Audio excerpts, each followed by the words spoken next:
Well, hello everybody. Welcome back for another great stream. We're gonna have a good one tonight.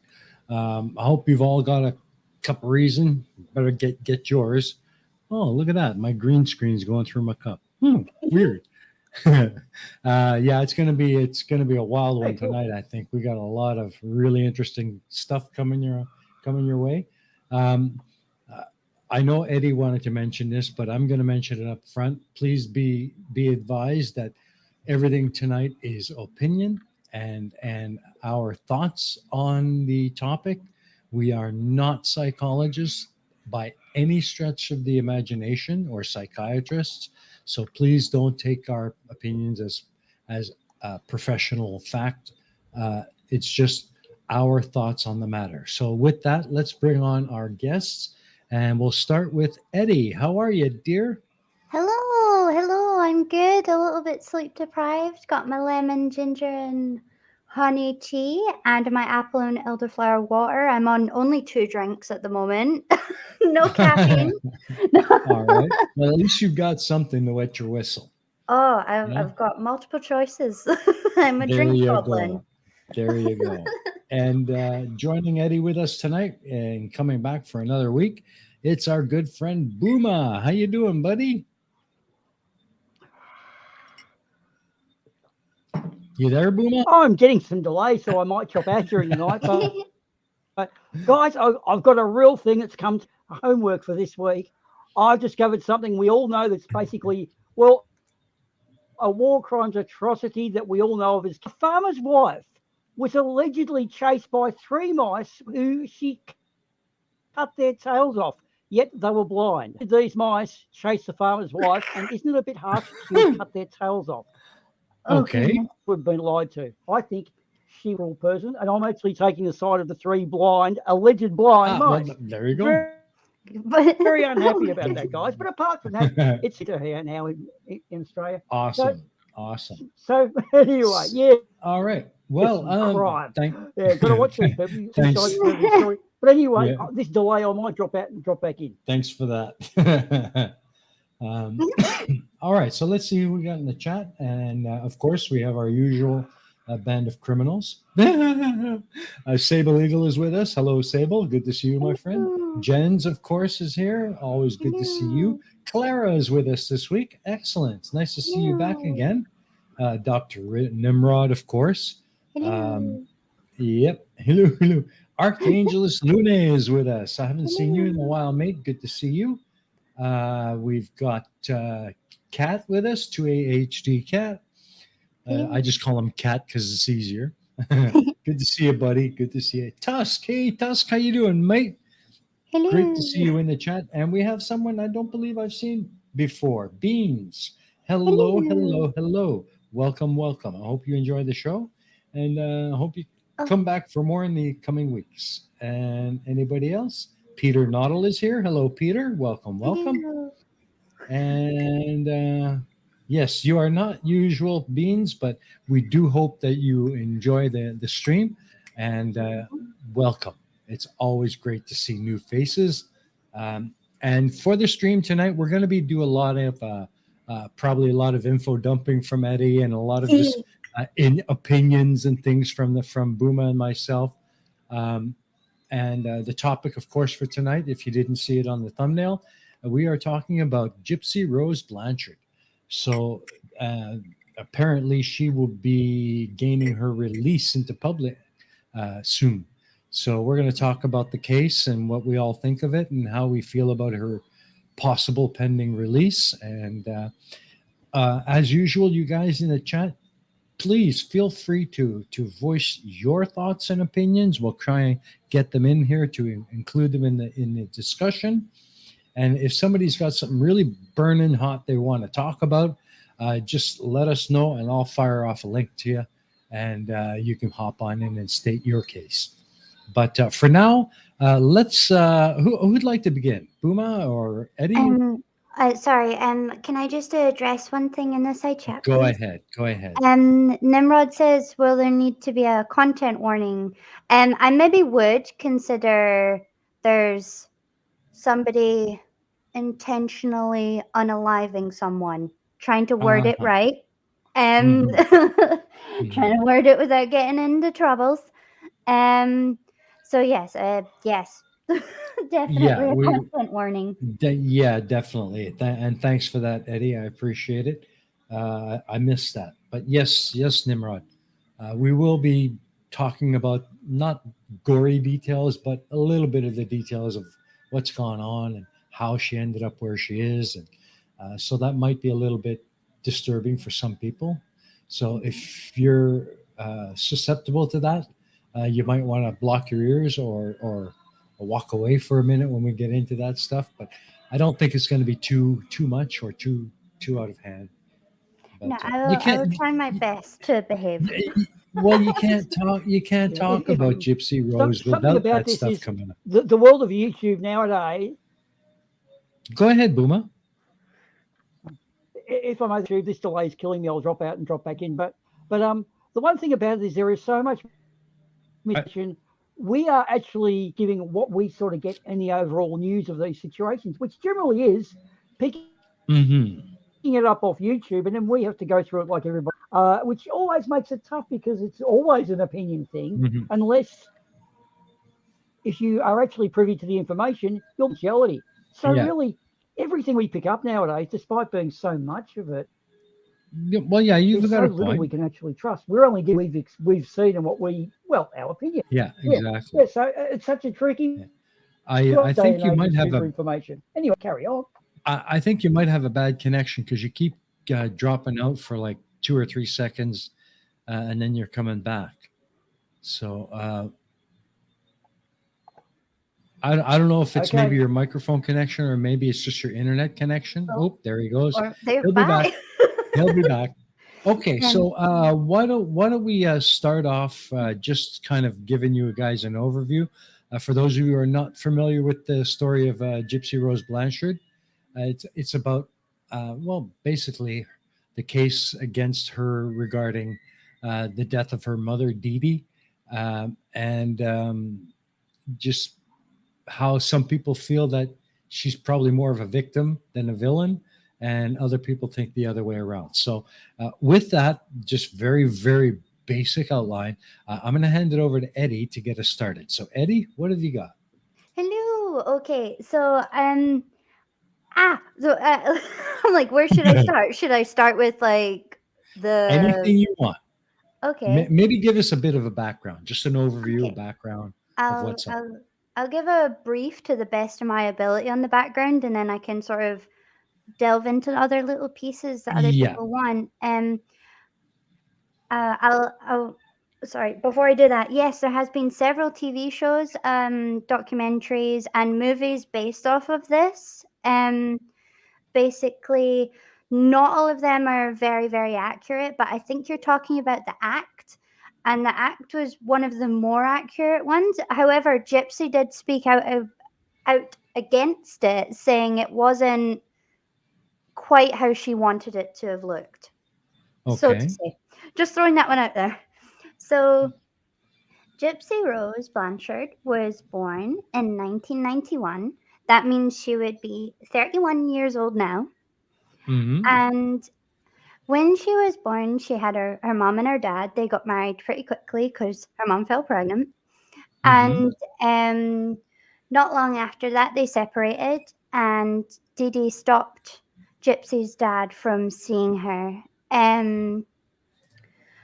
Not long after that, she started saying that, Gypsy has hurt her legs. She needs to stay in a wheelchair. Mm-hmm. So she can't leave. She's got sleep apnea. And then she then started to have a sort of list of diagnoses. So it was asthma, epilepsy, vision and hearing impaired, Mm-hmm. and I can't pronounce it, muscular dystrophy. Muscular dystrophy. Thank you. It's a word I really struggle saying. She also supposedly was paralyzed from the waist down. When she was born, she was a perfectly healthy baby. And then slowly over time, her mom introduced all of these illnesses and disabilities that she most certainly never did actually have. The only sort of health issue Gypsy has ever actually had was she has a little bit of, for lack of a better term, and under her quotes, was a lazy eye. That's the only health issue that she's ever had, and that, that can be corrected a little bit with glasses and stuff like that. So, throughout Gypsy's life, she'd have several surgeries from what her mother put her through to manipulating doctors. She's had her saliva glands removed from her. Yeah, she had her saliva glands removed because her mother said she was over drilling. Welcome back, Boomer. Her mom said that she was drilling too much. But what her mom actually did was put a numbing agent in the back of her mouth. So whenever she would go to the doctor, she would be drilling because she couldn't feel her mouth. So needless to say, Gypsy went through a lot growing up. Strong control from her mother, extreme manipulation from her mother. She had a feeding tube, which her mother could give her whatever through, right? Because you don't need to be awake with the feeding tube on. And she always slept with an oxygen mask. So, yeah, I just know a little bit about it. Yeah, just a little. So Go ahead, Boomah. So is this mum basically layering it so she could curry favour through her daughter's suffering? Is that right? Sorry, can you reword that? So she was trying to. So was she currying favour? Yeah, basically her mother had Munchausen syndrome by proxy. I believe that she was only diagnosed was after death because she wasn't so-called outed, for lack of a better term, as I say, at the time. It was only after her passing, but there's numerous evidence of this. There's whispers and documents that doctors have written about suspected Munchausen syndrome by proxy, which actually is a form of abuse for a child. It's normally a parent or a caregiver that does this, most likely female. But so the doctors was suspicious of her. She lied and said that she lost all of the medical records in Hurricane Katrina. So that's why she didn't have any of them. To back her up, she would lie about her family history. Say, for example, she went to the doctor about Gypsy's heart. They would lie and say stuff like, oh yeah, my mother, she died of a heart attack. So that they would check out Gypsy's heart more. But Gypsy had over 30 procedures done on her for her entire life. Well, she went through it, frankly. Yeah, and from what I've read, she basically kept Gypsy in a wheelchair when none was ever needed. Yeah, no, she never needed a wheelchair. She could perfectly walk. In fact, it was written on her doctor's notes that the doctors thought she possibly didn't have the muscular dystrophy. Thank you. You're gonna be my person that says that. There you go. I'll be your speak and spell. Yeah, thank you. Because she could or paralyzed from the waist down because there was no decretion of muscles in her legs, because normally the muscles would slowly almost atrophy. But she could bear her own weight when she was having tests done. So doctors had noted that. But they did also say, one of the main doctors, which Dee Dee got rid of real quick, by the way. She swapped doctors really fast. They couldn't actually call social services because it didn't count as neglect at the time. I Mhm. don't know about Mhm. now, but it didn't count as neglect. So unfortunately, she was failed by the doctors, every doctor that she'd ever seen. Um, Dee Dee's family and Mhm. her side actually knew Gypsy could walk, it turns out. Like, some of them did know she could walk, and didn't do nothing about it. Mhm. So she was failed by them also, I believe. Because if you're going to watch somebody force a kid to be in a wheelchair and go through all of this and you know that that's false, I feel like you've failed them. Mhm. Everybody's entitled to their opinions, but that's how I feel. Okay. All right. Uh, Boomah, is there anything you'd like to add?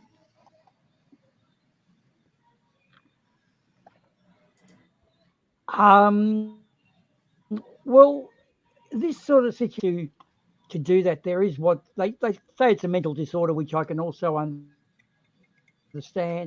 But this is the type of person that's more difficult for those in genuine need because every case has got to be viewed by the professionals involved in scamming me. And that then makes it really difficult for the people who may benefit from say, medicinal marijuana. They're worried about all the people who are thinking, oh, here's a way to get easy weed. And a similar situation here. This person's trying to, I can't remember her mother's name, but I think her mother Edie. was using her daughter's suffering to actually achieve her own gain. And we all want our kids to look after us in older age, but that's taking her for a ride a little too far, I think. Anyone, isn't it, insofar as Gypsy had no choice in this. Mm, She was really Mhm. railroaded in, wasn't she? Like, she wasn't volunteering to say, like, Mum, like, no. let's do this together. I think Mum kind of played played the main thing, didn't she? Is that right? Mhm. Yeah, I mean, she was forced to play along with what her mother said. Yeah. And she did know she could walk, but she did believe that she had leukemia. She Yeah. did genuinely believe that. Supposedly, from what her interviews say, she believes that she did have that because she was getting medication that she assumed was for that. So she did believe she had that. Mhm. Um, she, I mean, her mum Right. could have been caught doing things a long time ago before she got to Gypsy, frankly, before she even had Gypsy. She could have, she was displaying worrying signs, Mhm. and before that, and she actually poisoned her mother, her own mother, with plant food several times. She she would take out like credit cards in all of her family's Or, names. Yeah. This was, when I said I found stuff that I hadn't heard other people talk about. This is the stuff. um, and this is actually coming from Dee Dee's side of the family, by the way. Okay. Um, so she'd take out credit cards and max them all out and get everybody, like all of her family, in debt. She she shoplifted frequently, but the day that her attitude really did change was the day that her mother actually did pass away. And that was when people started to question Dee Dee more because one of her sisters questioned whether or not she took part in it. Now, obviously, this is all speculation. This is just what the family said. But I mean, she was proven to have allowed her mother to not have food, shall we say, for quite Mhm. a while. Like her mother would be asking her, "Can I have some food? I'm hungry," and she wouldn't let her because she couldn't get out of the bed. So Mhm. it's all it's all a bit it's very bizarre, Yeah. because there's all that stuff that she could have got in trouble for, right? Mhm. Before Gypsy was born. But her father always said that she was was it her father or brother? Oh gosh, one of them. I just watched it as well, but I forgot to write who said it. Always Mm-hmm. said that she would always get what she wanted, and if she had her eyes set on something, she was going to get it one Mm-hmm. way or another. She had a sort Mm-hmm. of ruthless determination about her. Yeah. Clara has a comment. She says, the thumbnail asks victim or villain. Maybe the answer is definitely victim, but may or may not be a villain. I Yeah, think that question, if taken at face value, is a bit of a false dichotomy. I Yeah, mean, but why? She's both. she kind of is a bit of both. But I think the general opinion of many people is that she's more one than the other. Yeah. And that's really what we're kind of trying to find out. You know, what do you guys think? Does she fall more on the victim side or the villain side? I'm leaning towards more of the victim. Uh, Mhm. you know, now I have read people say, well, if she was not crippled, then she could have easily uh, uh, pointed out her mother's lies by just standing up in public out of the Mhm. wheelchair and walking her about. Mhm. But on the other hand, people are saying, or uh, on it's more she's saying, well, I could have done that, but um, she had been conditioned to think that no one would believe her. So Yeah. I couldn't just jump out of the wheelchair. She's quoted as saying, I was afraid and I Mm. didn't know what my mother would do. I think I what the didn't court, have anyone to trust. yeah, So I'm presuming. Sorry about the delay here. It's really killing me. I guess what the court would have argued on her case, in Gypsy's case, was a diminished responsibility. Call it here, I think England do too, whereby you didn't maliciously set out to be, just an axe-wielding murderer and kill your mother, because she had met up with her boyfriend, who probably she would have got some validation from, and he would have said, "Well, mhm. dude, what she's doing is kind of."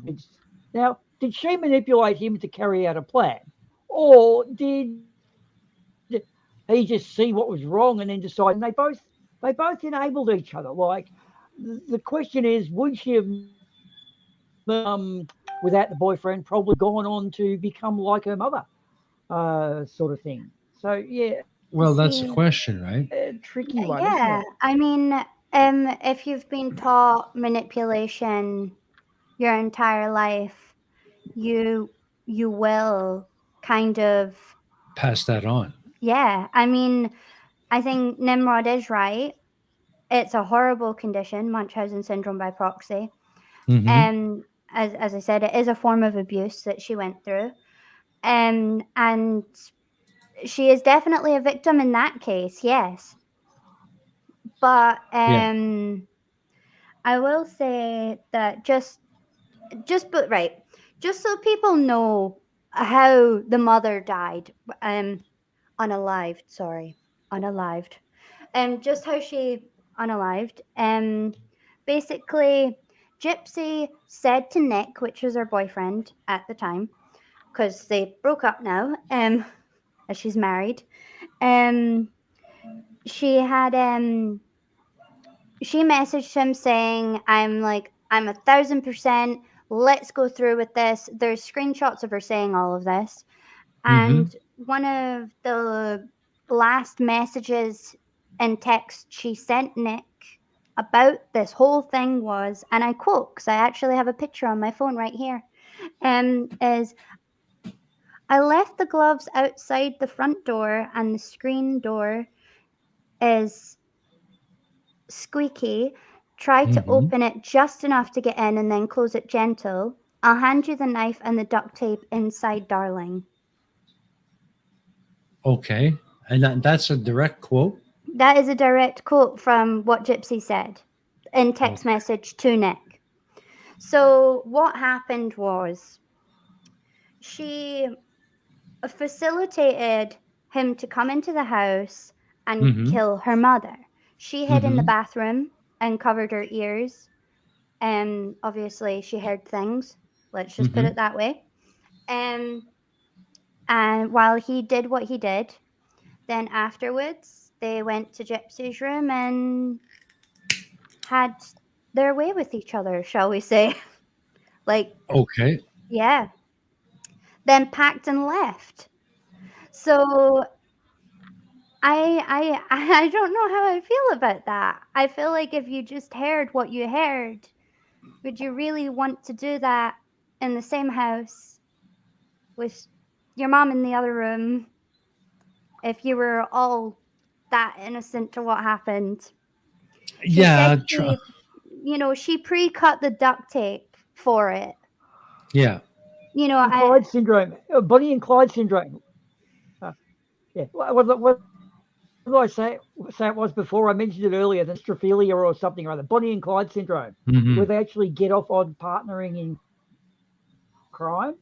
And going into the event, that's where it starts to become, oh my God, yeah, what are we doing here? Yeah, this is where it's all questionable.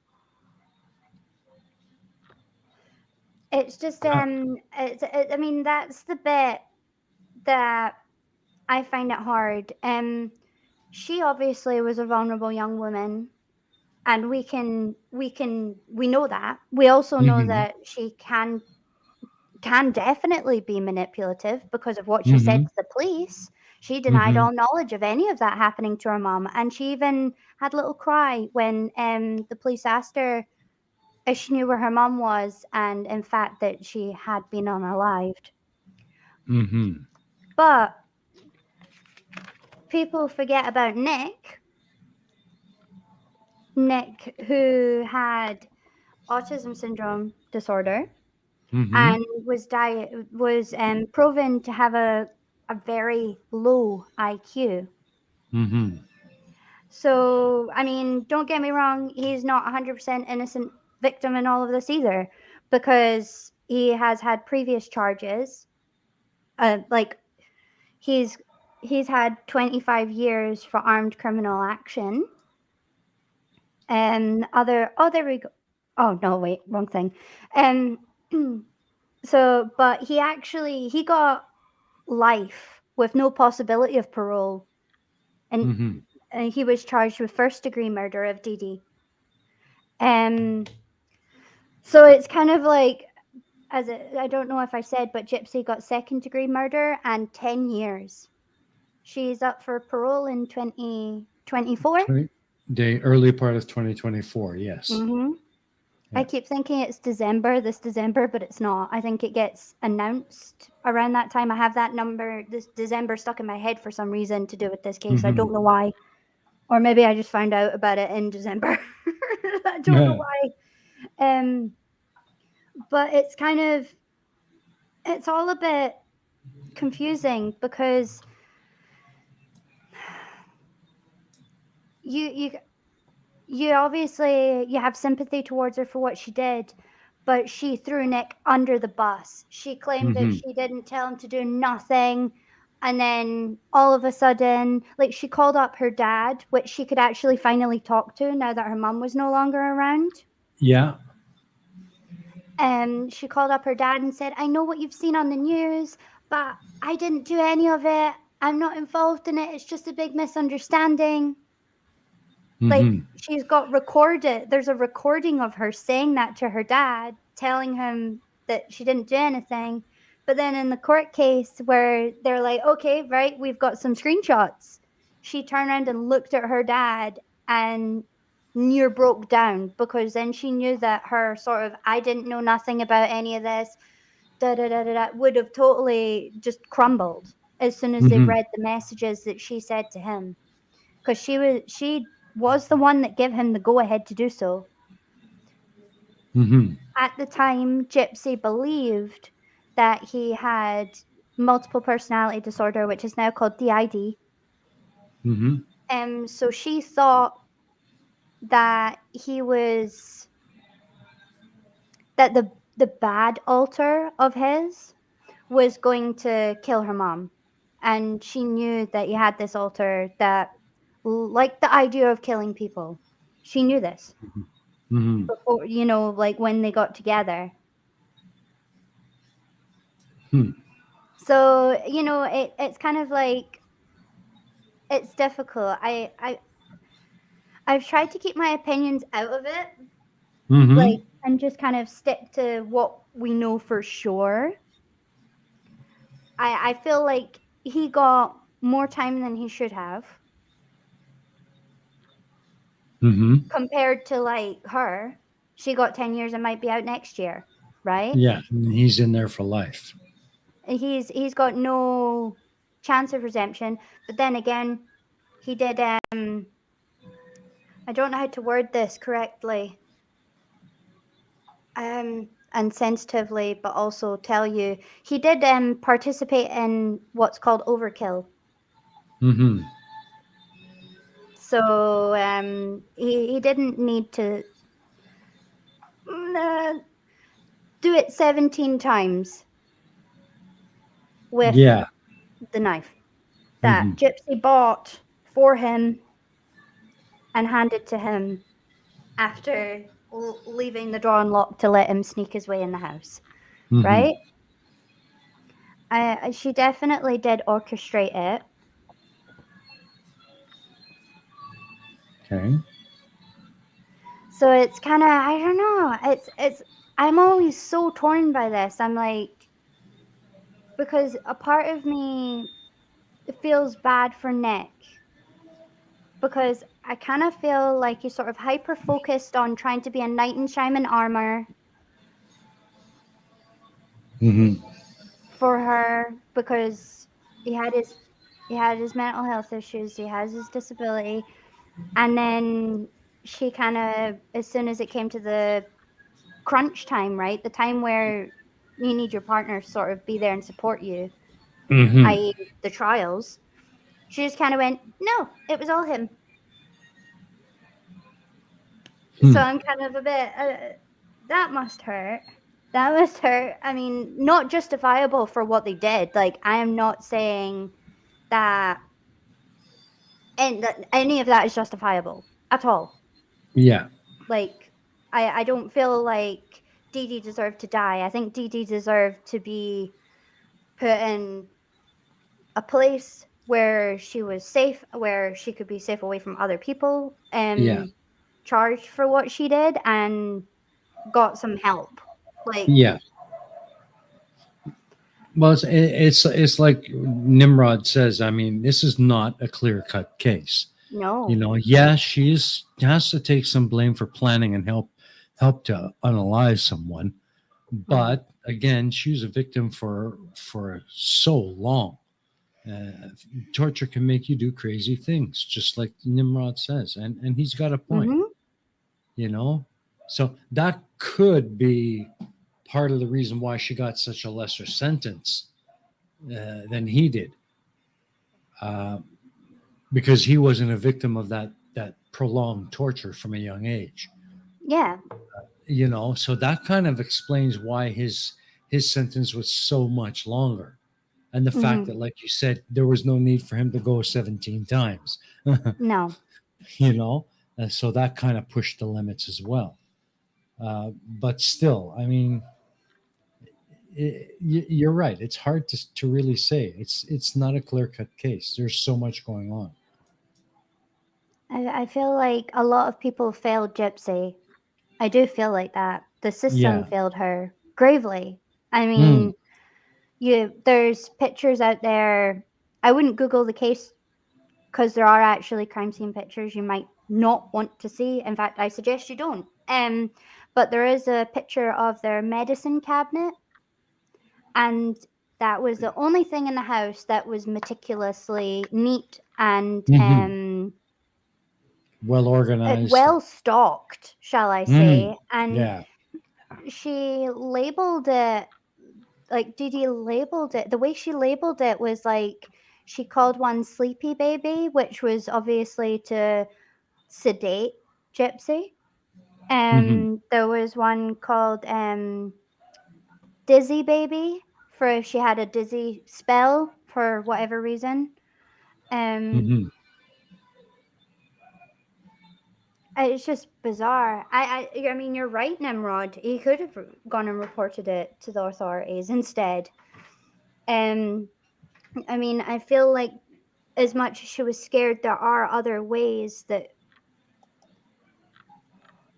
Yeah. Oh, too late to Google the case. I'm reading about it. Oh, sorry. Just warning. Just throwing that one out there, though. You might see stuff you might not want to see. Yeah.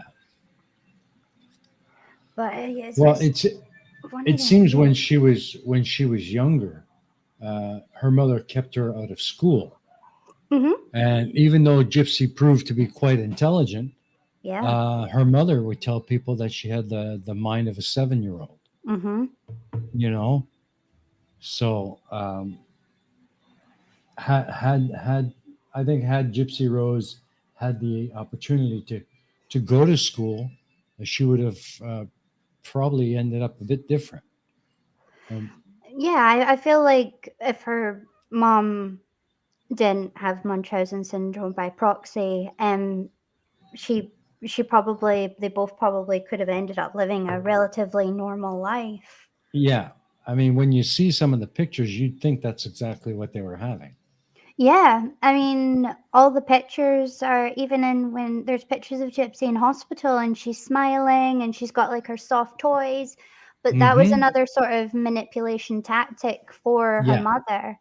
She would Hmm. basically just be like, look, take this toy and hold it. And if the doctor examines you, be calm, quiet. I do the talking and Yeah. just That. cuddle your toy, you Yeah. know. Yeah. And I mean, at this It's. point, she was a teenager. You know, but she did falsify documents, her mum, Hmm. and so her real age is actually now 21. Like this year, she's 21. But they did falsify her documents, so Gypsy did actually believe she was younger than she was until they eventually Hmm. found her real birth certificate, or actual real birth certificate, because she had a Yeah. couple.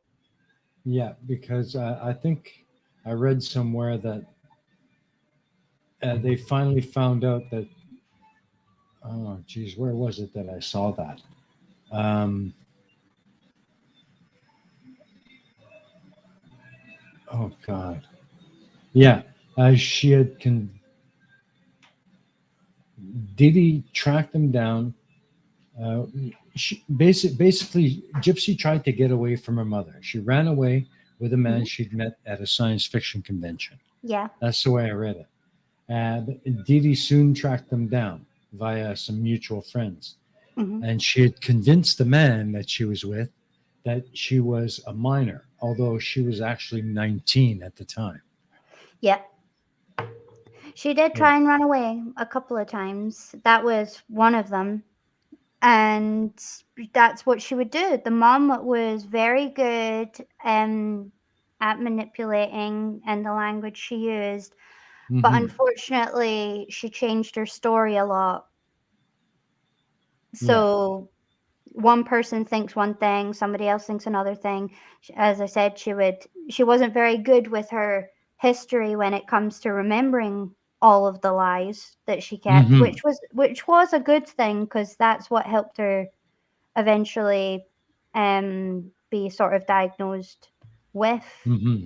Munchausen syndrome by proxy, even though she's no longer with us. Hmm. Um, but she did have a medical history problems because she, as I said earlier, she would say to one doctor, so and so died of this, even though, and then say to another doctor, that same person died of something else, just so Hmm. she could try and get like more diagnoses under her belt for Gypsy. Yeah. I mean, It is quite brutal. it very brutal. I mean, it also states that her mother would sometimes tie her down to the bed, Yeah. and she would hit her and deny her food. Hmm. You know, that's horrible. Yeah, she Um, would hit her with coat hangers and her hands. hmm. Hmm. Yeah. Um, Gypsy said they would do that. Her mom would do that when she disagreed with her mother. Um, so yeah, there is a lot to it, and obviously I don't have all of the information, and I don't know how much information we will end up knowing, or if Mm-hmm. we'll ever get to meet the real truth of absolutely everything. Because, That, yeah, I you don't think know, we ever will. no, I mean, I don't think we ever will. there's definitely stuff that, I mean, I feel like a lot of doctors need their job reviewed, Mm-hmm. you know, a lot of them. I agree.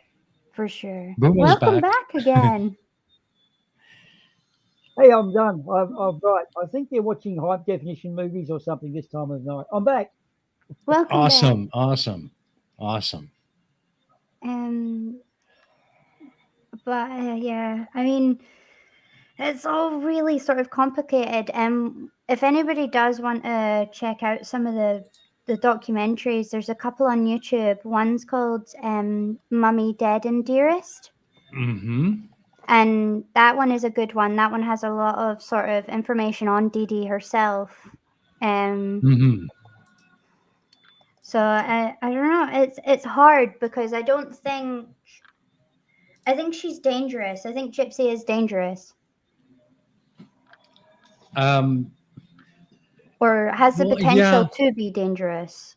yeah, exactly. I was going to say that. I mean, I can understand her getting out, and I kind of support that. I mean, I think she deserves a chance to start over, but I think when she gets released, it should be under some very close supervision.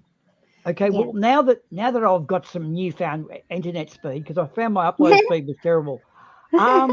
The one thing about this is that we used to have a thing called at the governor's pleasure. Now, if that plead insanity, it doesn't work under the Westminster system because at the governor's pleasure meant when we decide. It could mean that instead of just getting a life sentence, you could be locked up indefinitely. Now, someone like Martin Bryant, the guy who shot up Port Arthur in Tasmania, he will be kept forever because he is when he's around the ward he's being kept at, which is high security.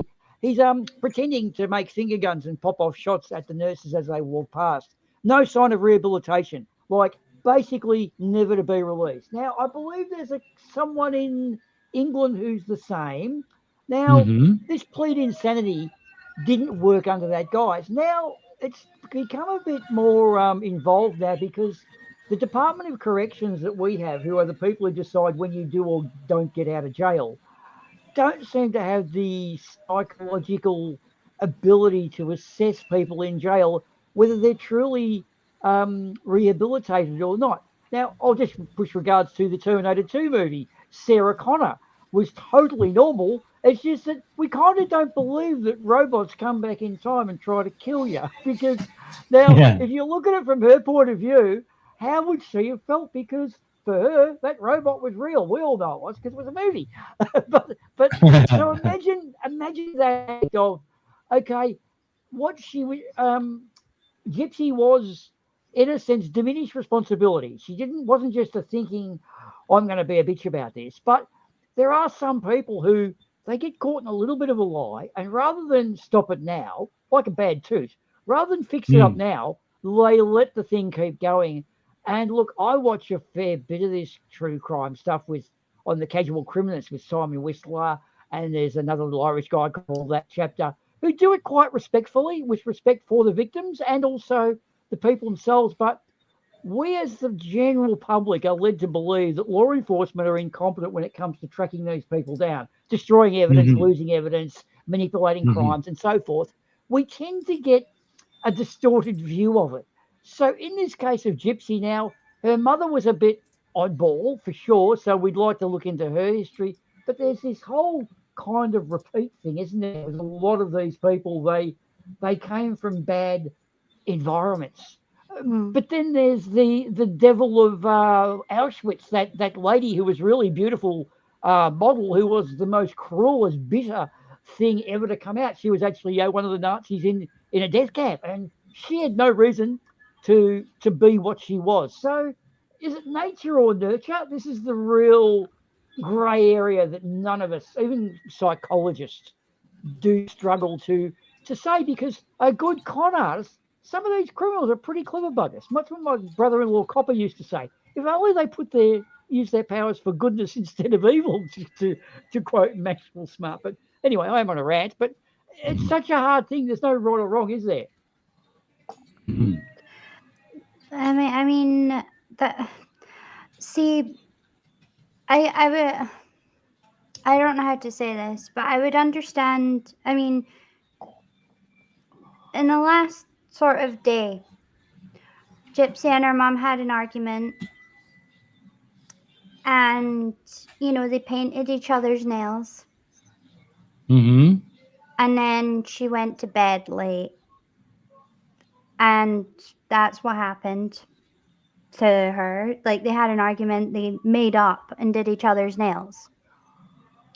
So it's hard because in interviews now, she still says that her mum was very protective of her. And the doctors actually said that was very bad. Like, her mum was actually really overbearingly protective. And I kind of imagine it like, when you're holding a baby and you like hold them and you're like right in their face and you're babbling at them and they kind of lean away from you. Mhm. The documentary described it like this, so I was like, actually, yeah, that is how it is. And they're kind of leaning back from you, so then you like let them. You're like, oh, sorry. Like, naturally, you would pull them away and be like, sorry about that. Oh, you didn't like that.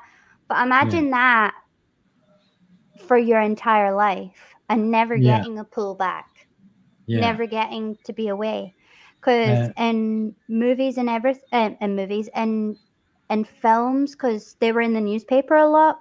Mhm. Her mom got a lot of money and a lot of praise for everything she did for Gypsy. Mhm. And a whole house built, and that was accessible for the wheelchair. Yeah. I think she called it the Pink House. The Pink House. Yeah, it was built by Habitat for Humanity. Yeah. See, yeah. Yeah, and they got free trips to Disney World and free tickets to local concerts and everything, Yeah. charity kind of thing.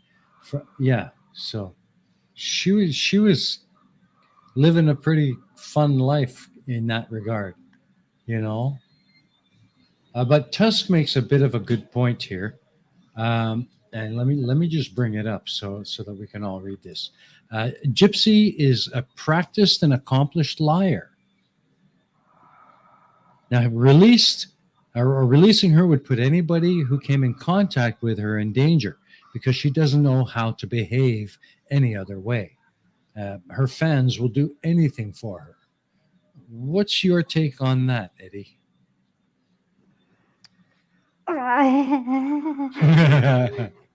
And I don't know. I don't know what she's gone through now that she's been in jail. I don't know if she has actually seen any help. Mhm. I do feel like she, as Nimrod says, she needs a lot of psych treatment, like help Mhm. for her mental health. Yes. But I mean, she did say that being in jail felt like, a Girl Guide camp to her because she'd never had so much freedom. Mhm. So, I mean, if she does come out next year, I do think she needs to be slowly introduced Yeah, with bit by bit. help. Yeah. But I Yeah. mean, American system's not very good at doing that, are they? They're quite good at just going, right, see you later, bye, your problem now. Yeah. Like, Yeah. eh, Actually, can I jump in? This is yeah. actually Go ahead. also a product. What we're discussing here, this particular symptom of hers, is also very common amongst some of those more stricter religious areas. Like your Mormons and your Scientologists and all that, where they Mhm. isolate and keep you into their programming. Now, a lot of the people that have got away from those churches, the Mormons are actually a classic one I can remember. Two guys just went into what was a different place they didn't know, shot the place up and took off. And it was actually through their whole upbringing within the Mormon church and their dislike of never being free. And Mhm. their Mhm. pushback was to kill them all. And look, I honestly think a lot of the flat earthers we cross paths with are similar people. Like, they sort of got nurtured into a place that put them at a disadvantage, and that's the hard one. You know, where do we Yeah. stop at freedom and protecting my rights as a citizen to protecting someone else's rights as freedoms is such that we Yeah. really find that tricky. It is tough, but in the American system, it's really about, well, you've done your time. We can't do anything more. We have to let you go. And that's it. You're on your own. Mhm. You know, total freedom. But then again, they also have halfway houses for people who are coming out of prison for drug abuse or whatever, where they can slowly reintegrate into society, which I think is a good idea. But they're not really that well controlled in the States, from what I understand. Now, Tusk makes another important or good point. He says, getting held on a 14 to 28-day section requires an evaluation by one or more psychiatrists before release. But if you're banged up, then it's a very lengthy process. And let's Mhm. face it, Gypsy Rose is pretty banged up. Well, until next year potentially. Yeah. I mean, she has been in 10 years. I think I Mhm. can't remember the last document, the last sort of interview I watched with her. It was before she got married, and that was with Dr. Phil, funnily enough. But Tuss does actually say something else that I kind of agree with. Mhm. Yeah, her experience in jail, where somebody is in charge of her every day, doesn't put her in a different position than before. She is hopelessly institutionalized. This is why if she does come out, that she needs help integrating back into society, because it would Exactly. she could just do it again, Hmm. Yeah, it's I just mean, who 10 knows? years, Like, not that she's going to be in that same position again, but true, but 10 years of prison is not going to get rid of a lifetime of torture. no, And when no. she's left to her own devices, she's going to naturally revert to what she knows best. And that's what happened to her that got her in there. Well, can Mm. I just point out there's a little thing of human nature here where when Gypsy discovered her boyfriend had what we call it was that multiple personality disorder or something, Okay, wait, whatever. wait. I'm just going to throw out there that he's never been officially diagnosed with that. Just throwing that one out there. Oh, Okay. okay. But Just as she like, was but under the continue. impression Yeah. that he had a persona that could have been a murderous person. Therefore, Yeah, it he was a kind of gave vampire. me out, didn't it? I'll get him to do that, and we can blame that on his psychosis, therefore, and the Yeah. old insanity plea sort of thing, which I reckon a lot of movies don't help because they throw these sort of plots up, don't they? But is that something that triggered her thinking into, here's the way. Where there's a will, there's a way, and I've found my way. Oh, God's let me have it, or something like that. So by him being there, she realised that's the way to do it. And what did you say? There was like many stabbings. Well, people who do that, there's actually a difference between choice of weapon. And they say that people who actually will choose a knife, there's a whole lot of other plethora of psychological conditions that come into the intimacy of it. Mm-hmm. And that itself is a whole study that I try to avoid because I think that can give you mind pollution. But Hmm. uh, so look, an interesting one. The Great Train Robbery happened because one of the rail guards got off the train one day to be a guard and take a leak, and his keys bounced on the ground, and he heard something hollow, and he tapped on it, and he discovered it was actually a Roman sewer. And from there, he realised that he could steal a train using that access tunnel. Had he never found the tunnel, the great train robbery of whatever would never have happened. So, isn't it weird with people? You find a thing, I've got this tunnel near a railway train that's got lots of Hmm. notes. How can we work out how to steal it? Yeah, there's that sort of thing with people where I don't know, Bonnie and Clyde syndrome. That's what they call that, where they went and had each other after the crime. Bonnie and Clyde apparently used to go and do the bank robberies and have a good old orgy after it too. So Yeah. that's an interesting one, isn't it? And Peter Noddle, that's a bit of a scary thought because The sad thing is that she most likely will never get the help she needs. It is really sort of, it's horrible. Like I don't like, how do you get someone back from that? Like everything she obviously went through, and I mean she did a couple of sort of questionable things after this, other than stuff she said in court, and it's stuff that I still sort of can't wrap my head around. Is actually what got her caught. Well, got them caught was right. So I told you, like, they had their intimate moment, Yeah. whichever way you want to describe that, and they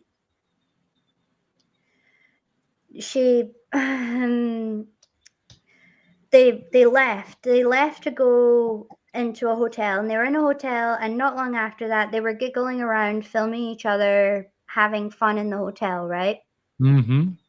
Then, but they also mailed the knife and the gloves that he used to themselves at his parents' house, and they went to stay with his mom and dad, or mom, can't remember, mom and stepdad, sorry, went to go stay with their mom and stepdad. And from that house, she logged into her online account, which her mother also had access to, and posted some things that I won't really share.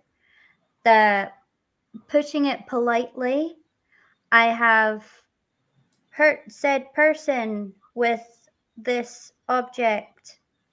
I have killed her, from her own account, and to the, like, people reacted thinking that their account was hacked, but it was actually Gypsy writing that.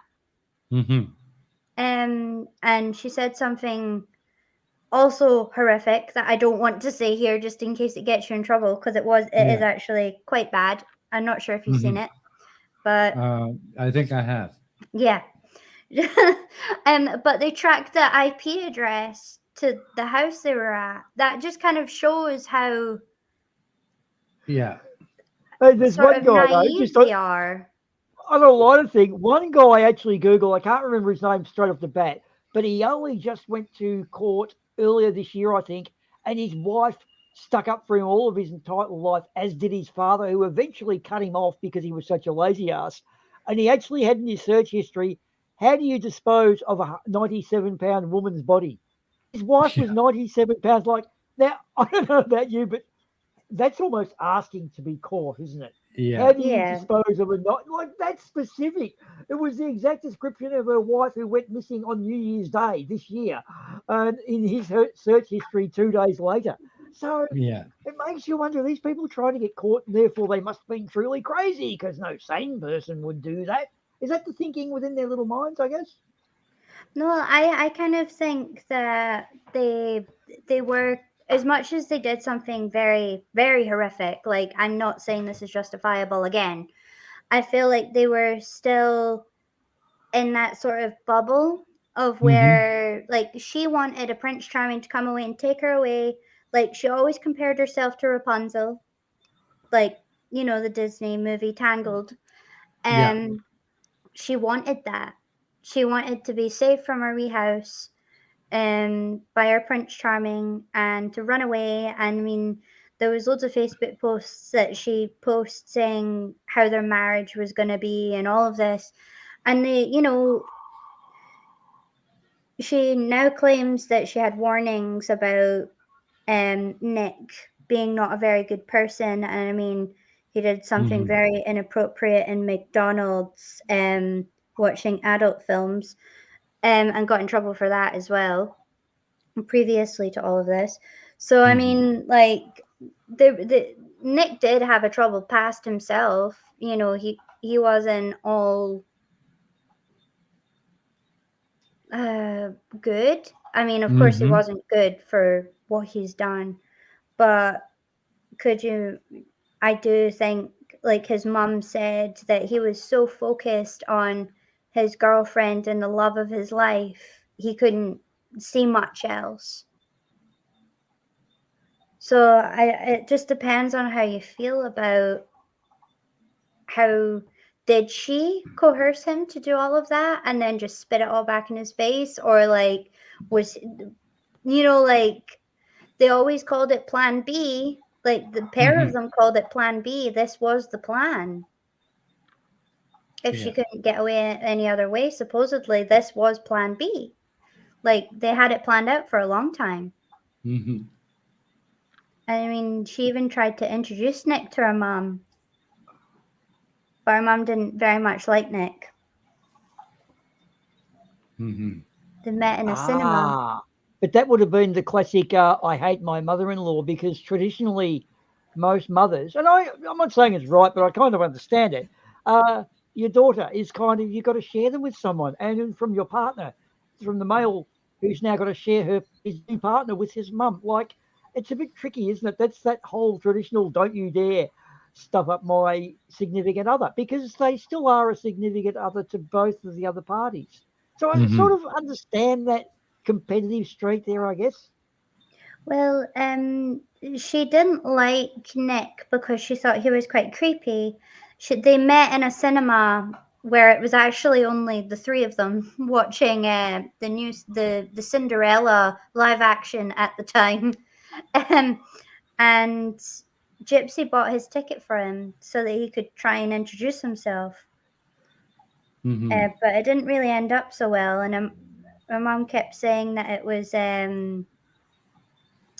like Gypsy planned this with Nick, but yeah, her mom kept saying how creepy it was, that it was like a teenage boy coming to watch a Disney movie by himself. And I don't necessarily think that's creepy at all, because, you know, if you like Disney movies, you like Disney movies, right? That to me, that doesn't mean anything creepy or inappropriate. It just means you like Disney. Oh, you know, the best thing ever was having a kid, because from 2001 onwards, when my kid was born, I could get to go and see all those kids' movies again, like Monsters Inc. and right. So there's a great thing about when you have a kid, they try these little tricks on you. You go, yeah, I remember trying that one on my parents, and it worked equally as well as yours on me. So yeah, I can understand wanting to go and watch certain movies. Like I'll go and watch, you know, sort of kiddie things if I'm that way inclined. It's $2 Tuesday. I mean, I love going to I love Disney movies. I'm actually really excited for The Little Mermaid coming out.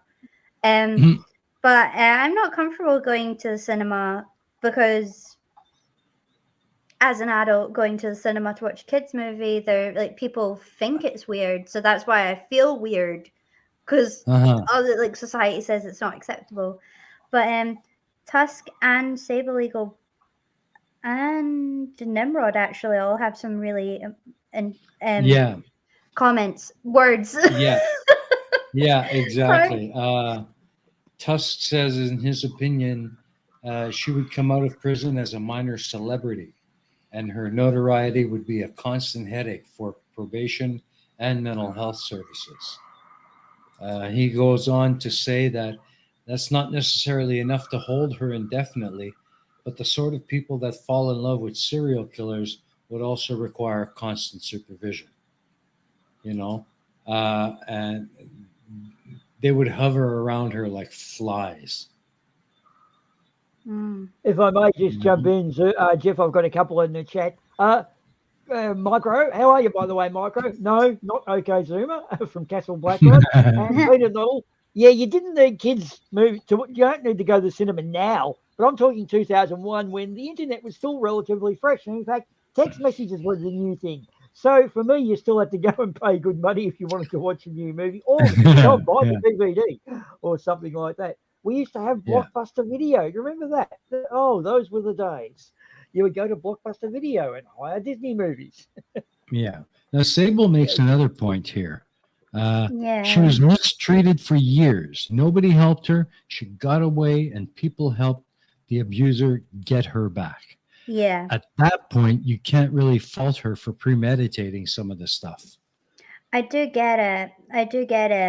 I understand I don't think it should the murder, right? Mm, Like mm, this is as much as I don't really like Dee Dee mhm. and a lot of the stuff she did. I was like, obviously I don't know her personally, but from like her friends, or well, more of her family, because there wasn't a lot of friends that spoke about her on any Mhm. documentaries. Um, I just didn't. I'm not a fan of the type of person she is. I feel like I wouldn't have got along with her, because if she started behaving like that with me, I wouldn't like it. Mhm. But I don't think she deserved to die. You know, Yes. Yeah. Yeah. The skilled narcissist, though, and especially the pathological narcissist, is very good at pushing it to the limit, and then when you say, right, I've had enough, and trust me, I reckon all of us have probably had a narcissist at some time try to dig the claws in, but most of us can hold them off. But they're a tricky thing to shake. They are the ultimate troll of life. Now, once the narcissists realise they've gone too far, it's suddenly, oh, I will never do all that again, and they're back to square one, and they're mm, doing the same thing. They cannot repair themselves, because it is, what was that question to the Terminator 2 again? Will we survive? No, it's in your nature to destroy yourself.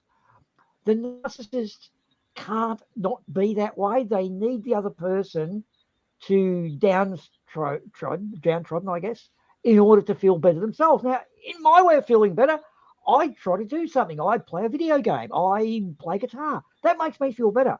But these narcissists, they seem to have something in their pleasure center, which you struck on 2 weeks ago, Eddie, about mothers that had excesses of serotonin during yeah. pregnancy give birth to people who can't ever be satisfied, because they're always trying to get back to this pre-birth high of serotonin. Now, that's also similar conditions being linked in people who have heavy addictions, cocaine and Mm-hmm. heroin addiction. A lot of times comes back to that as well. The over not over caring mother, there is high serotonin levels, and so that's the sociopath. No, that's the psychopath, isn't it? They're born that way, as opposed to the sociopath, Yeah. which is Yeah. nurtured Psychopath. into Yeah. it. Now, Yeah. now, do we call Gypsy Rose? She is the sociopath, isn't she? Well, I wouldn't diagnose her, as I don't know, but I would Yeah. definitely say that she was manipulative. Mm-hmm.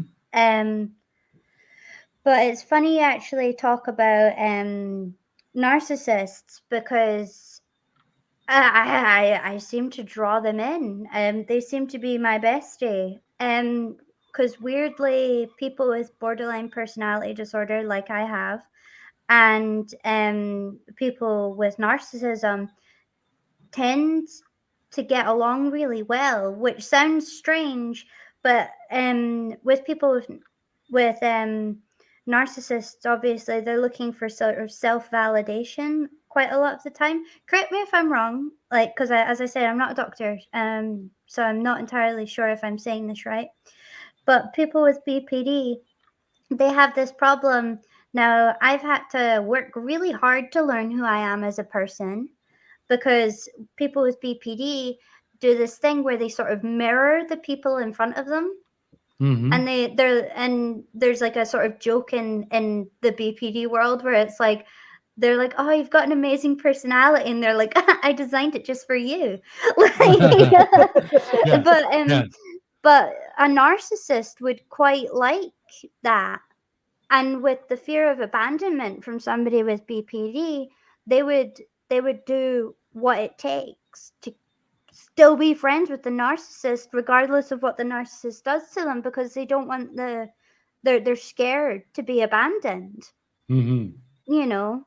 Yeah. So they would take it and take it and take it from a narcissist until eventually they snap and they split, in the BPD term, where it goes from like I love you to I hate you. It's a lot more complicated than that, but that's how it's described. It's just funny you talked about that, because I was like sitting nodding like, oh yes, I've had many people in my life that have showed narcissistic tendencies, Oh, and look, for Mm-hmm. some reason they love me.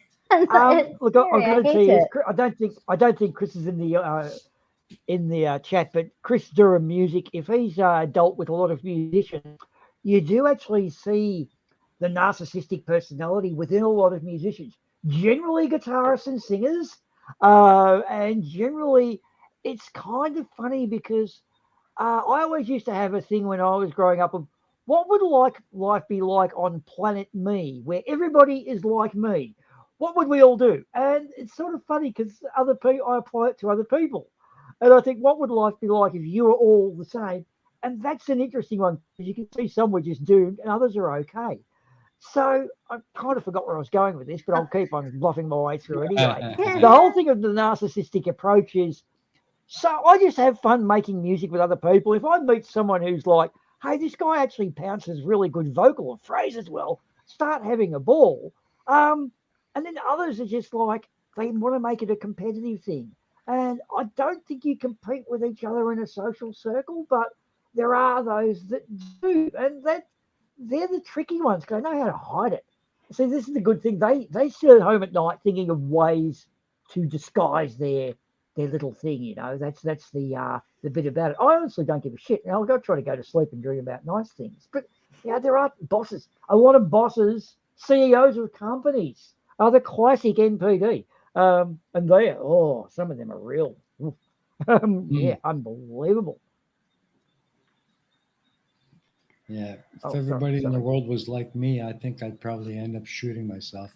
You'd all be too polite to each other.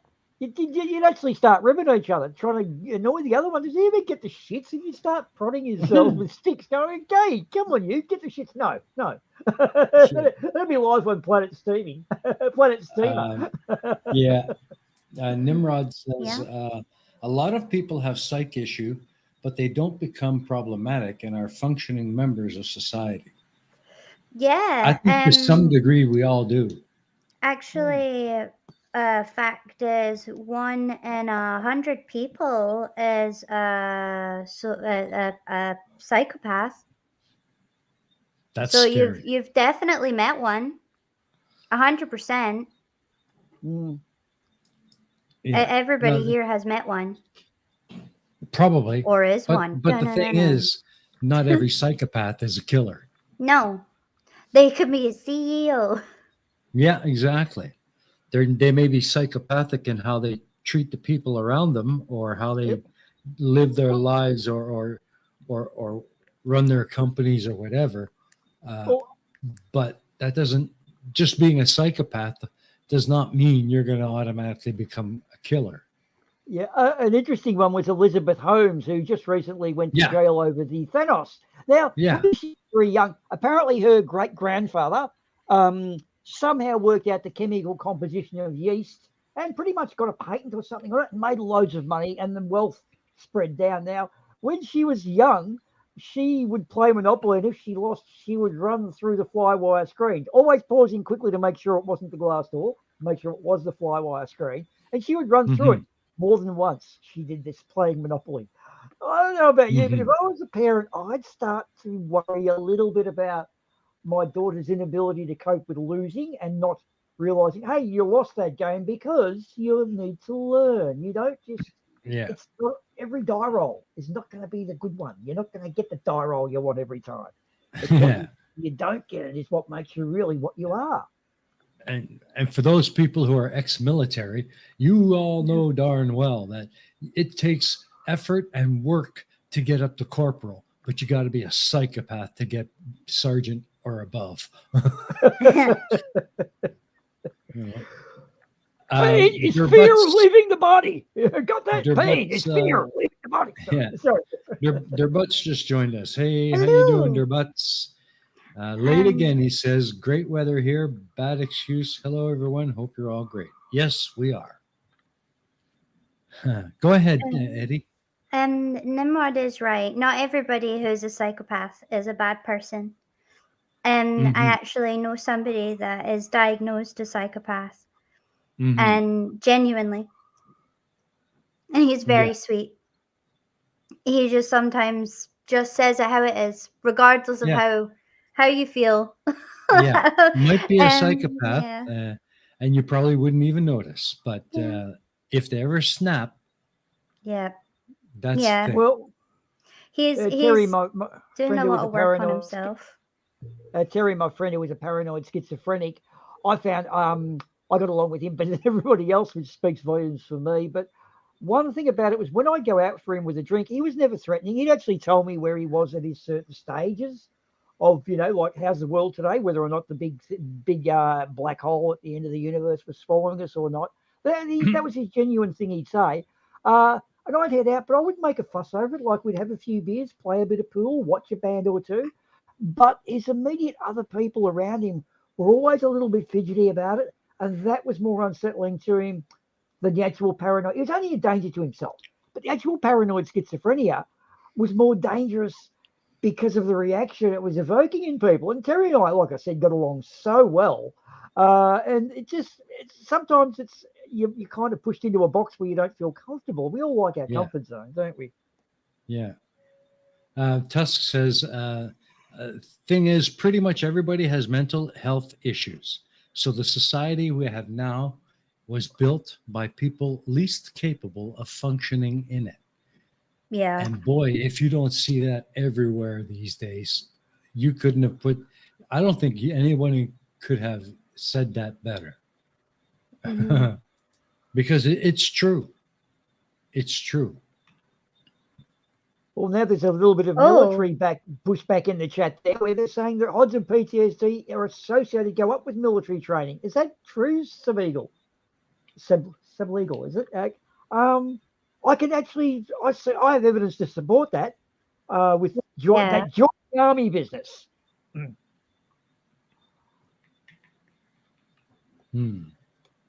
Well, the military systematically dehumanizes recruits. And that's exactly right. But that's their intention right from the start.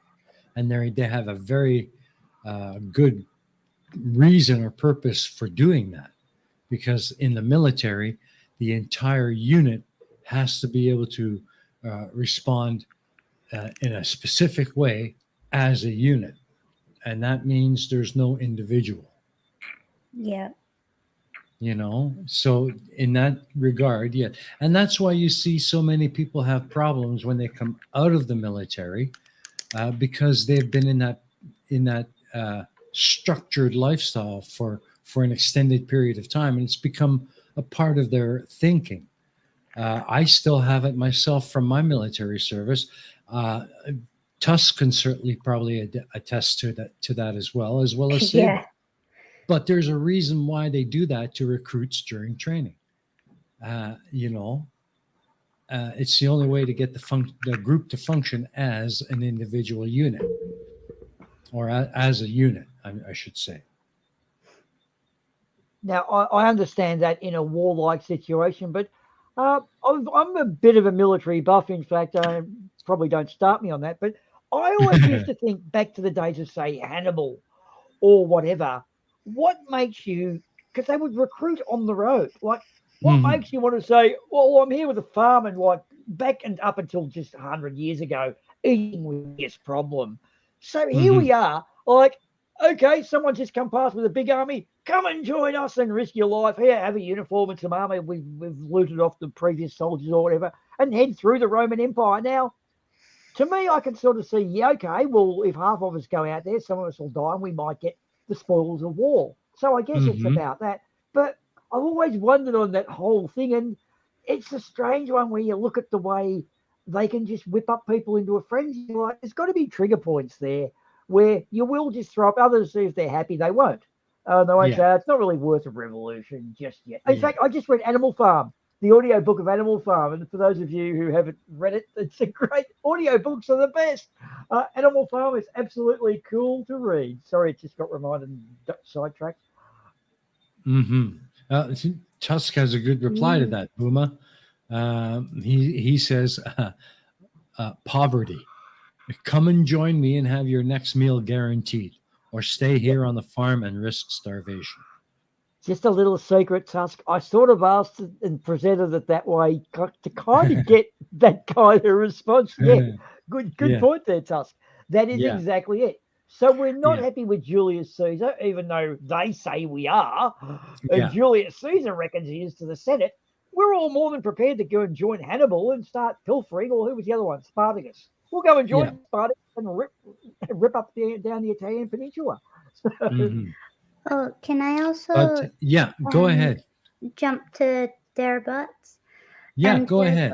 Says PTSD can also appear as an aftermath of being mistreated during childhood or after a car crash, sometimes dozens of years later. This is very true. And even if you do not have PTSD, there are actually other mental health issues that you can receive that do have PTSD, like traumas, like symptoms from traumas, including BPD. Can I just? I've got to really interject there on this one. That exact point I brought up 3 weeks ago, where I said something like, "You get knocked on the head and you could end up a serial killer." That's what triggered you to actually write in the chat, which made this conversation happen. It is. It's the guy. We've come back to that exact thing. You get knocked on the head, and sometimes you're not the same. I know people who've had accidents on motorcycles, and they really aren't the same person, and it's sad. And some places it's better, but mostly it is sad when you see a bit of them gone. Yeah. I mean, my sister, she was ran over when I was really small, and my sister still hasn't fully recovered from that, and she's still kind of like learning a lot of things still now, but I think she's gonna kind of stay around 16, unfortunately, due to her head injuries. But yeah, I mean, there's loads of different things, especially if it's anywhere near the amygdala, which is the piece of the brain, correct me if I'm wrong, that can control emotions. Right? That is the right part of the brain, right? I can't remember. Please be the right part of the brain. Don't fail me now, little knowledge. No, well, there's a bit that controls it. In fact, they do those little, what do you call them, skull cap monitorings nowadays. And some of the people, like, they show them pictures they know will enrage them, and certain areas are lit, and they do find certain areas light up more with people who are in those groups of serial killers, PTSD, and so forth. So it's an old coping mechanism. When you're out in the wild, running through the jungle, if you see, say, well, from a male point of view, if you see something that's rather attractive, you've got an instinct to go and procreate the species. Of course, you've also got an instinct to run away from lions. So when you're back sleeping at night, you're thinking, that was quite nice, that female of the species. And you're also thinking, that tigery thing with the teeth and the big rail, not good. So we actually allot that in our sleep. We slot we back up our files in our sleep.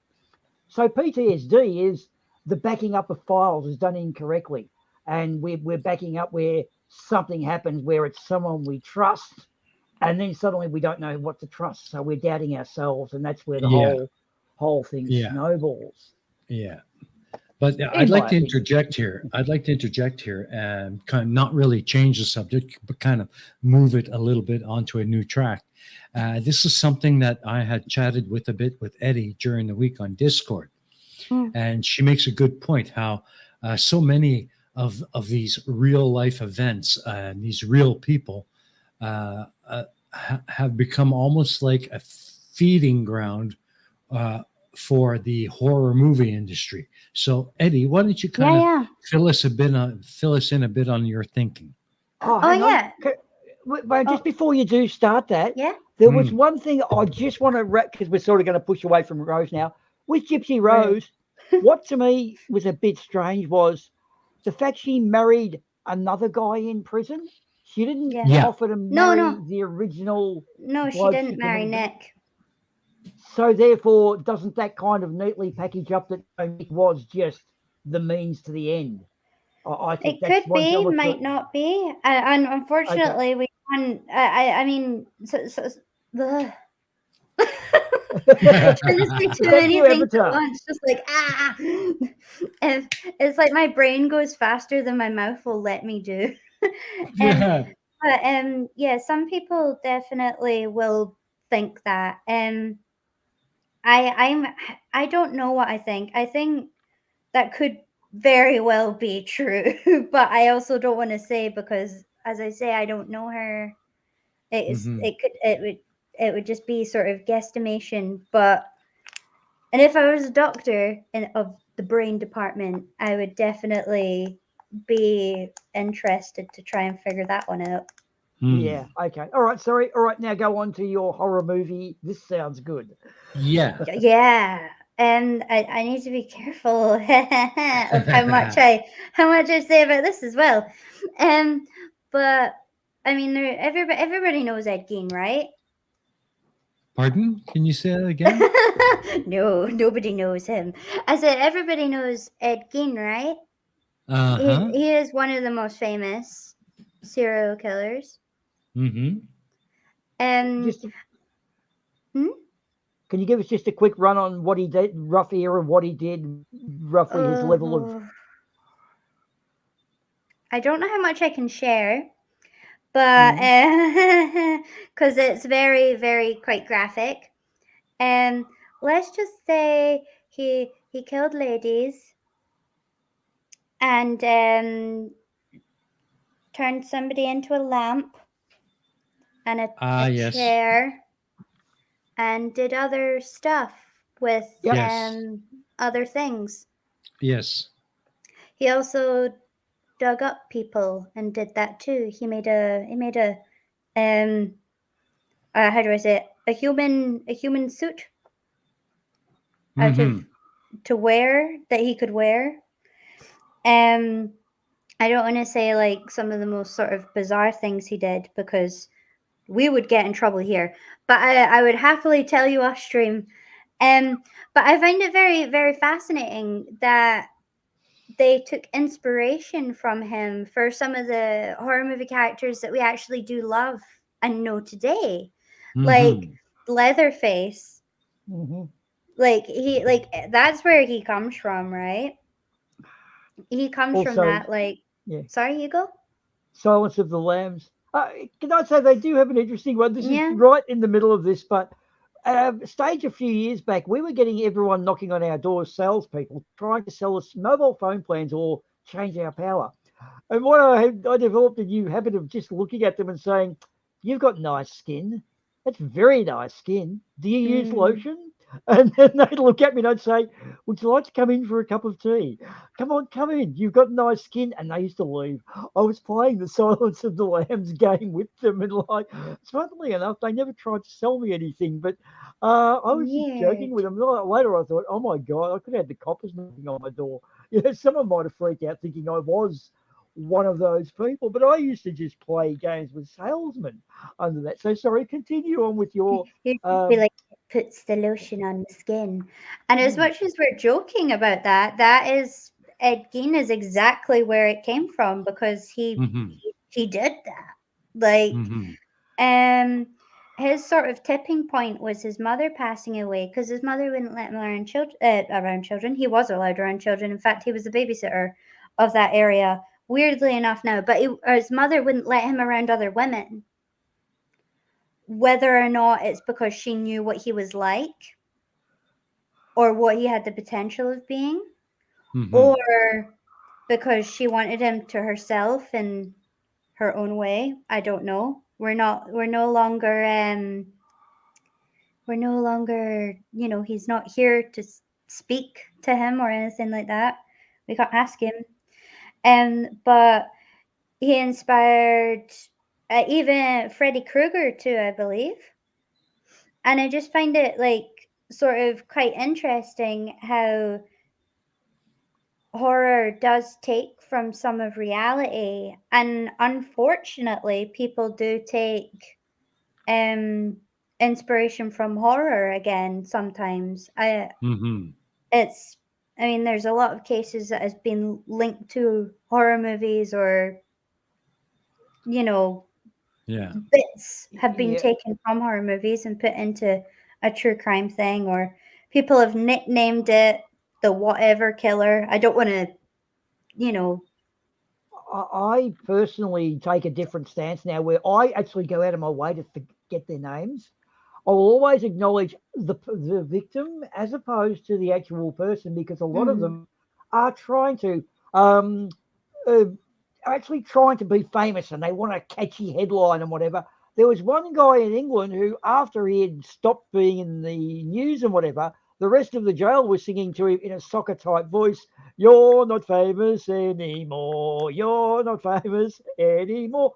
He was the crossbow something or other, crossbow cannibal. He never did either, but he just Hmm. they search, they seek this stuff. So I don't acknowledge the Columbine murderers. I will always call it the Columbine victims, because that way we're being true to the victims and the those who really suffered. And Alex Yeah. Jones just got done for saying Sandy Hook's a load of crap and whatever, and got sued. And I'm glad he did. Although a Yeah. reasonable person knows he's talking shit, it's the unreasonable people that believe him that are the problem. So that bit of freedom of speech and how he tried to get away, there are upset, easily craftable mind. What's the word? Moldable. People can be molded into things, can't they? Oh, Oh, hello. Who's sorry. having a phone? No worries. No Apparently, worries. I was for a second. I was Take, like, take. It's time to take your pill. It's time "N- to take your pill. actually, it's not at this time. It was my mother. My Ah. mother calling me, Oh probably dear. to You had show best answer the me. phone. You had best answer the phone. Mother No, doesn't she was. like it when she made to wait. Please. She no, she actually hung up on me. Oh. She called me and then hung up. Look, guys, But in horror movies, I've got to say, Alfred Hitchcock. I mean, Psycho. Everybody knows that movie. Mhm. yeah, Terminator. It was like all these horror movies are designed to get us going. And even when I watch a bullshit one, I still shit myself. Even though I know Yeah. it's the paranormal and there's no ghosts out there. When they get pulled off the bed, you know it's special effects. I still shit my pants. It I kind of makes Mhm. see. I don't. I'm really intrigued in prosthetic makeup and stuff. I thoroughly in love like checking that out. And one day, me and Tusk went out for Halloween, and I give him an axe wound in his head, like prosthetic, in capital letters. It was prosthetic. It was not real. And I was like trotting around with a little axe, like feeling myself after like pretending to kill Tusk. And people actually asked if he was okay in the bathrooms because they thought it was a real. And Mhm. I was so proud of myself. Um, but I could spend all day just like doing that. I don't have any qualifications or anything, but I really do enjoy doing prosthetic makeup like that looks gory. Mhm. So when I'm watching horror movies, I find it really interesting in how they do all of it. You know what I mean? Yeah. I find it's just amazing. And so I'm less of like a, oh no, that's horrible, and I'm more like, wow, how did they do that?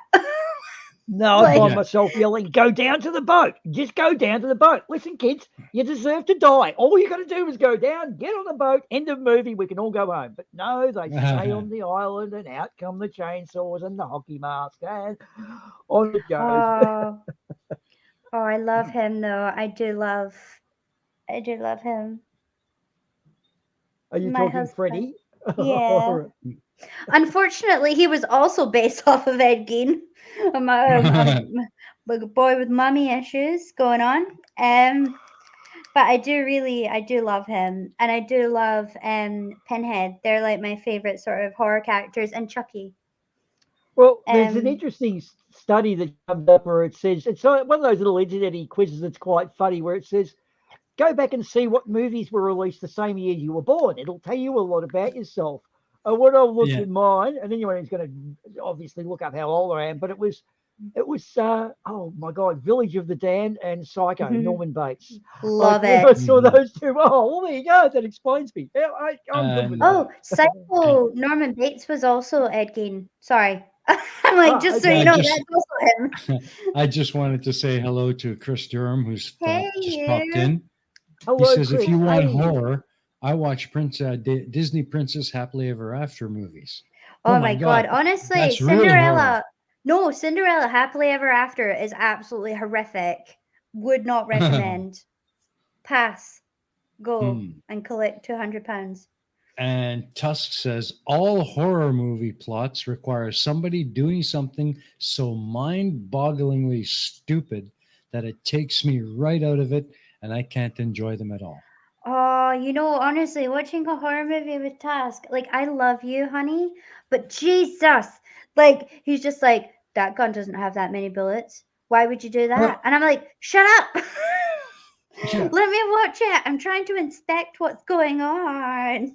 yeah, He's trying to start that outboard motor. He hasn't primed it 7 times. That's not going to start. He's stupid. Yeah. He deserves to die if he's not yeah. going to do that. That I'm exactly like that. honestly. And then Tusk, we Tusk should will go and go, watch. We should watch movies together. Tusk, we'll have a ball with each other. We'll turn the sound off and no, just. because he's Me and honestly, Ardavan he's used to. like, I hate them. I hope they die first. And I'm like, Mm, oh. But I'm gonna tell yeah. you, Ash versus the Evil Dead is probably one of my favorite TV shows, along with the TV shows of Chucky. 10 out of 10. Mm. Horror movies have never been my thing. I don't like the genre. To me, it's always been a case of there are so many people out there in the world that actually do that shit that I don't want to pay in the theater to see it. You know, Yeah, I but get that. by the same token, if it is more of an intellectual horror movie, then I find myself kind of intrigued. For me, Mhm. one of my favorites and probably the most chilling scene that always gets me is Stephen King's Misery, where she hobbles him. That to me is a chilling scene. But Misery is much more of an intellectual horror as Yeah. opposed to a slasher. I do like both. I like the movies. Like, I like all of them. Like, I even kind of like that. Like, I like Thanksgiving, which is Hmm. like about a turkey that comes back from the dead to terrorize a specific little city in America. Hmm. Well, And one of his quotes is "gobble gobble, motherfucker." And it's just, I love sort of nasty, nasty, nasty, nasty horror movies. But Okay. I also love like all, like, I tend not to like the paranormal ones, but I do enjoy Yeah. just all of the above. I like the funny Yeah. ones, like Ash versus the Evil Dead and Chucky. Yeah. The They're funny. paranormal ones, I have no interest. But I really enjoyed. I couldn't tear myself away from it, and that was The Silence of the Lambs. Yeah. That movie had me going from the first frame to the last. Oh, it's a good Uh, movie. but it's also very intellectual. Hmm.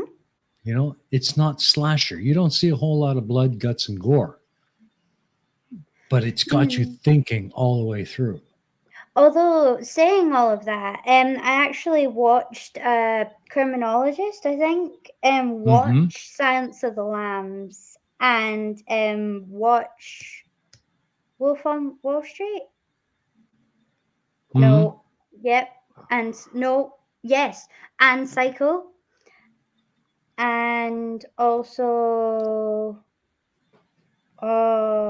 there was another one anyway, and they discussed the differences between how it would be as a reality and how it wouldn't Hmm. be.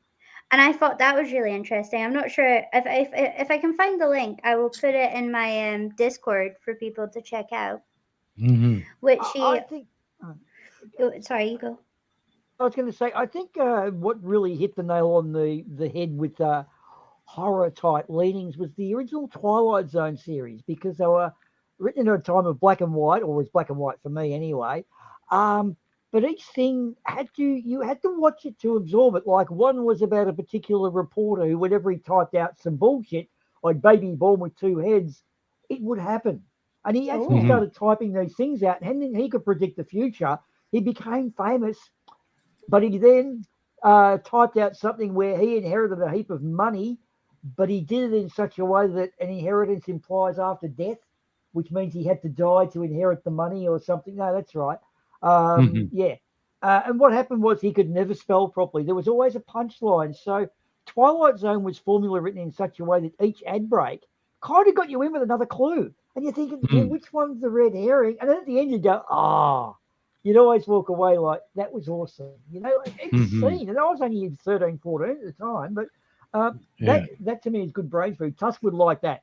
Okay, Tusk, we'll have to watch a few of these together. See, one of the sort of kind of I'm not sure if you're in my Discord, Boomer, or I'm gonna have to send you a link to that, so that because we do actually watch movies on my Discord, and we actually have a sort of horror section, and they're not that you're particularly very very much into them, but there's this one psychological horror movie that I can't watch again. I just can't do it. It's the one that messed me up, and that's I can't pronounce it very well. I'm not sure if Tusk will waddle through and say it for me, but it's the Antichrist, not the Antichrist, the Antichrist. And it was probably one of the most disturbing things I've ever seen, and I can't do that. No, thank you, never again. But that is a very sort of psychological horror, and it's watching somebody slowly become unhinged. It's like the Babadook, but worse. And the Babadook is probably the Babadook is my favorite horror movie. Although I don't believe that's based off of anything. But on the plus side, the Babadook also was Pride mascot for a year. Absolutely off topic, but he was, because he was in the closet and nobody would let him out. So the Babadook became a gay icon. that kind of makes sense to me, to be honest. Yeah, it was funny. It's funny. I love it. Absolutely. But then the real gross, gory slashers like Texas Chainsaw, I can't. I'm sorry, I can't. Wait, that's gross? Okay. I can't. I'm like, I can't deal with those kind of flicks. No. And Kill Bill, I thought, was an overrated piece of shit as well. There's a lot of those big, but it was you've fun. got to watch this. And they kind of, okay, the thing with Kill Bill was it was fun. It really was. It was fun. It had a lot of comic relief in it. You went back and forth from cartoon to live action, and it was just a fun series. It didn't really make a whole lot of sense, but I enjoyed Kill Bill. I've seen it too much to still really enjoy it, but when I first watched it, I did really enjoy it. Yeah. But I don't know. There's something about how people take inspiration from like past true crimes, and there's one that I'm kind of hoping gets sort of made into sort of more sort of, I don't know, it's sort of an educational sort of movie. Like everybody's done like Jeffrey Dahmer now, like, and I really want the serial killer H.H. Holmes. I really want him, like a movie about him. It's far too complicated and very long-winded, but he was the first, from my memory, I could be wrong, and correct me, anybody, if you want to, or if you know to. He killed a lot of people, and he actually created a whole house to do so, and it's just, it blows my mind. He basically declared himself dead, even though he wasn't. Moved away, got a house, built secret rooms like under beds that would have a trap that would take you to the cellar. Then it would put you in a furnace, and then it was just absolutely, like, the fact that this actually happened blows my mind, that this guy created a whole house to basically just like be like, yeah, you can come live with me, and just do all that, like, chaos. Yes, Mhm. correct, Dr. Nimrod. Simon Whistler does have, the Casual Criminalist does have a episode on, what did you say, H.H. Holmes? That Hmm. does ring a bell. I've seen him on there. I just can't put him all together. But yeah, he's the one I didn't really know how many, did they? Because he only confessed to No. a certain amount. Yeah. Is that right? Yeah. Yeah. Mhm. They don't know how many. It also included 2 kids in a trunk as well that he took across country with him and nobody noticed. It's just on a train on top of everything. It's just one of them. Tusk says like no, like he's like nobody wants to watch that, and I'm like, oh, I kind of do. I want to see. Yeah, exactly. Fact is more often weirder than fiction, but I want to see because nobody knows about him.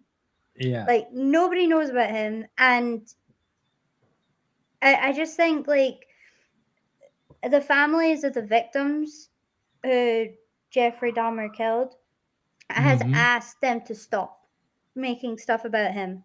Mm. So Yeah. you know, let's and I think the families of the victims from H.H. Holmes, there's a couple that are still wanting to share their story. So I'm Mhm. like, get in touch with the families. Like it's through ancestors, right? Because these like through generations now, Mhm. because it was a long time ago. Um, get in touch with them, ask them permission, and try and do something with this because you need to sort of give the victim some kind of recognition, right? Mhm. Like what you can from the fact that we don't know how many there actually is, if that makes absolutely any sense. Mhm. Those people who do a lot of have say, look, put it this way, they literally, and that's the correct use of this word, they literally have a load of skeletons in the closet.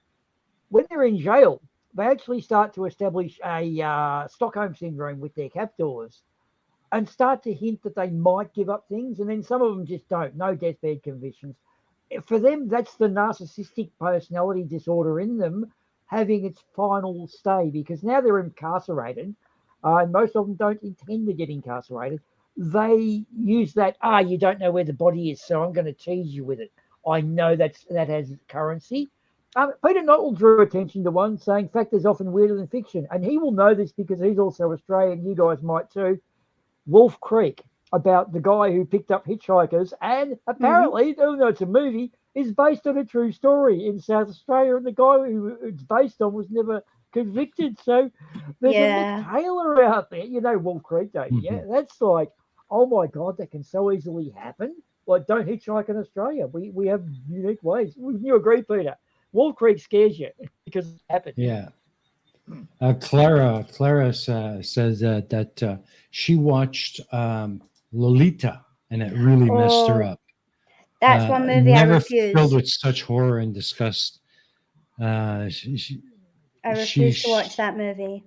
Yeah, she we said, were trying I'll to never see it again. Yeah, we I were know. trying to avoid making it too. We don't want to let people leaving the stream with a horrible oh, yeah. To be honest, the one movie that just creeps me the hell out, I'll never watch it again, and that's Deliverance. Yeah, no, thank you.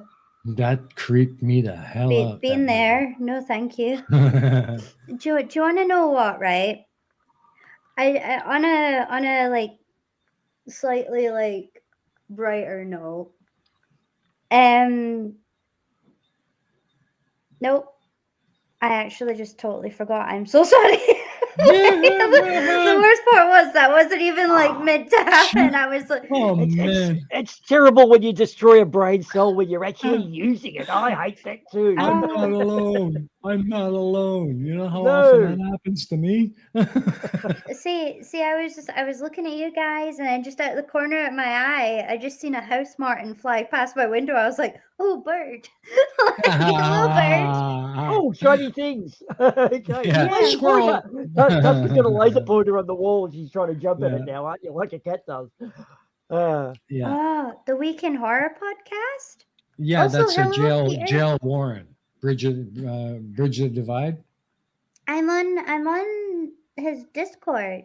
Yeah, he does movies Um, all the time. yeah, On we weekends. watched my husband on it once. Hmm. Yeah, Yeah, J.L. Warren, that's his thing. friend of the plot hole. Is that correct? The four beardsmen, I guess. Two of the four beardsmen. Would that be right? Hmm. Oh. Hello, you guys hear me? Yeah, Hello. I- Yeah, I- yeah. I'm not entirely sure. I get It's not familiar to me. Oh, okay. but I do know Johnny. Yeah, Johnny, that's the plot hole. Yeah, Johnny O and J.L. Warren, and they're part of the Four Beardsmen, which is also Four Irish- beardsmen. Yeah. because I always get confused. Johnny O, Jail Warren, PhD Tony, and Irish That's it, Demon. yeah, that's right. Yeah. Oh, Well, I guys, wish I could produce a coziette stream.